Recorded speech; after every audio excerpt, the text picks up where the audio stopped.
그러니까 훈육은 사실 상식이야. 그냥 내가 아이를 낳고 아이가 품성을 키우고 바르게 자라도록 하는 건 상식이지. 어느 부모가 그게 나쁘다고 보겠어. 훈육은 내가 생각하는 훈육은 사실 이제 사전적인 의미가 있긴 할 텐데. 사전적인 의미를 내가 찾아왔어. 그럼 그걸 먼저 얘기를 해보는 거죠. 품성이나 도덕 따위를 가르쳐 기름. 품성이나 도덕 따위를 가르쳐 기름. 이제 매우 중요하다고 생각하는 부분이고, 실제 뭐 내가 생각하는 훈육도 그거야. 그러니까 품성이나 도덕 따위를 가르쳐 기르는 거지. 근데 이제 일반적인 사람들, 그러니까 요즘에는 그 방송이 주는 영향이 그래서 참 어떤 면에서는 되게 긍정적이면서도 어떤 면에서는 좀 부정적일 수 있는 게, 요즘엔 훈육 자체가 뭐가 필요하냐고 생각하는 흐름도 있는 것 같더라고요. 훈육을 하려는 사람. 당신이 뭐라고, 왜 뭐 아이를 당신의 생각대로 키우려고 하냐, 뭐 이런 식의, 그게 뭔가 쿨한 것처럼 연예인들 중에 몇몇 젊은 연예인들이 그런 이야기들을 하고는 하는데, 그게 이제 누군가한테는 되게 멋져 보이는 모습일 수도 있긴 하지만, 그리고 그 사람의 그게 진심이고 그 사람의 경험을 통해서 나온 거라면 그것도 한 존중해 줄 필요가 있긴 한데, 어떤 아이를 키우는 부모가 나름의 철학을 갖고 있지 않은 상황에서 그냥 그것을 보고 단순히 쿨하다, 저건 그래, 뭐 내가 뭐라고 아이를 내 생각대로 키우려고 그래, 뭘 가르칠 게 내가 뭐가 있어, 뭐 이렇게 생각하는 부모가 있을까봐 좀 높아심의 얘기를 하자면, 그거는 매우 무책임한 자세다. 그러니까 그 사람이 무책임하다는 게 아니라, 그러니까 그 사람은 나름의 경험을 통해서 이제 그런 결론을 내린 것은 존중해주고, 그건 이제 차치하고, 잘 모르는 사람이 그 얘기를 듣고 그냥 그래 라고 받아들이는 그런 상황, 그런 현실은 무책임할 수 있다.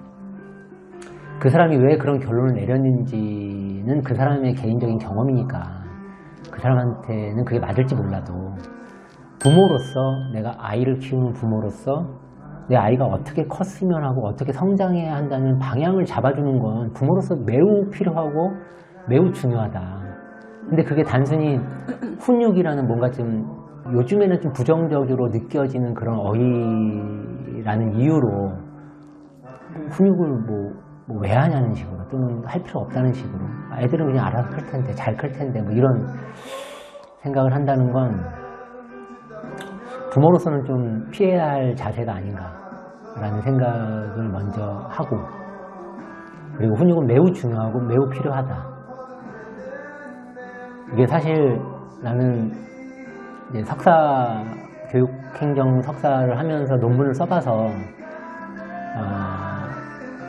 어떤 그런 논문의 장단점도 어느 정도는 알고 있고, 그러니까 이런 말을 하려면 어떤 이런 내용의 연구 결과를 갖고 말하는 게 사람들한테는 더 신빙성 있게 들릴지 모르지만, 실제 모든 연구가 다 100% 정확할 수 없을 뿐만 아니라, 심지어 어떤 경우에는 자신의 의도대로 연구 결과가 나오도록 연구를 할 수도 있기 때문에, 오히려 뭐 어떤 연구 결과를 예시로 들어서 이러이렇다라고 말하기보다, 나는 우리가 이제 자라고 부모가 돼서 아이를 키우는 그 과정은 학문이 증명한다기보다 우리의 상식이 증명해 줄 수 있다고 생각하거든. 그러니까 이 상식이라는 게 나만의 생각도 아니고 당신만의 생각도 아니고 그냥 어떤 소수의 생각이 아니잖아. 말 맞다나 정말 모두가 다 공감할 수 있는 어떤 그런 일반적인 생각들이 있는 거지. 근데 그 일반적인 생각은 충분히 누구나 할 수 있어. 근데 어떤 소수의 경험과 그 경험이 어느 정도의 신빙성을 담보한다고 해서 그 상식을 벗어나는 얘기가 주류가 되게 하는 건 내가 봤을 땐 좀 이렇게 자연스럽지 않다. 그리고 바람직하지 않다. 그렇게 보는 거지. 그러니까 훈육은 사실 상식이야. 그냥 내가 아이를 낳고 아이가 품성을 키우고 바르게 자라도록 하는 건 상식이지. 어느 부모가 그게 나쁘다고 보겠어.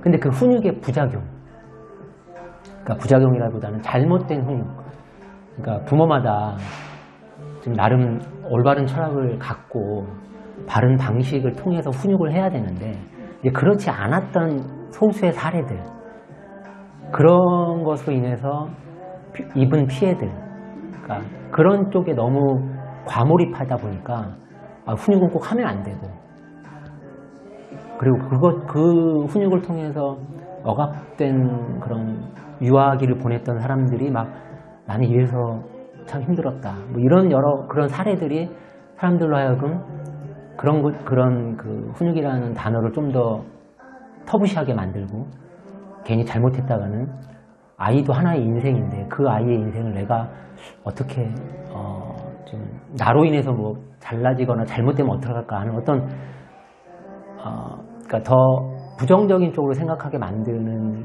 그런 영향을 주지 않았나, 그런 생각이 좀 들어. 아무튼 훈육은 매우 필요하고 잘하면 꼭 해야 하는 거다. 그러니까 잘못하는 게 문제다. 훈육을. 내가 근래 들어서 드는 생각인데, 우리가 이게 적절한 비유가 될지 모르겠지만 자동차를 되게 편의성 있게 잘 활용하잖아, 사람들이. 근데 자동차를 누구나 다 안전운전을 하지 않아. 어떤 사람은 과속도 하고 어떤 사람은 굉장히 난폭운전을 하고. 근데 그렇다고 해서 그럼 자동차를 운전하지 말자 라고 얘기하지 않거든. 난폭운전 하는 사람에게 벌을 주거나 그다음에 안전운전 하지 않은 사람들한테 뭐라고 얘기하면 얘기했지, 운전을 하면 안 된다고 얘기하지 않단 말이야. 이게 뭐 직접적인 비유가 될지 모르겠지만 훈육은 나는 그것과 비슷하다고 봐. 그러니까 잘못하는 게 문제지 훈육 자체를 하지 말자, 이건 말이 안 되는 거지. 그런 측면에서 훈육 또는 훈육을 하는 데 있어서 필요하다고 판단하는 체벌, 이런 것들도 이제 좀 극단적으로 가는 경우가 있지. 그러니까 이제 체벌은 절대 안 되고, 그러니까 훈육까지 할 필요도 없는 것처럼. 근데 그거는 아니다.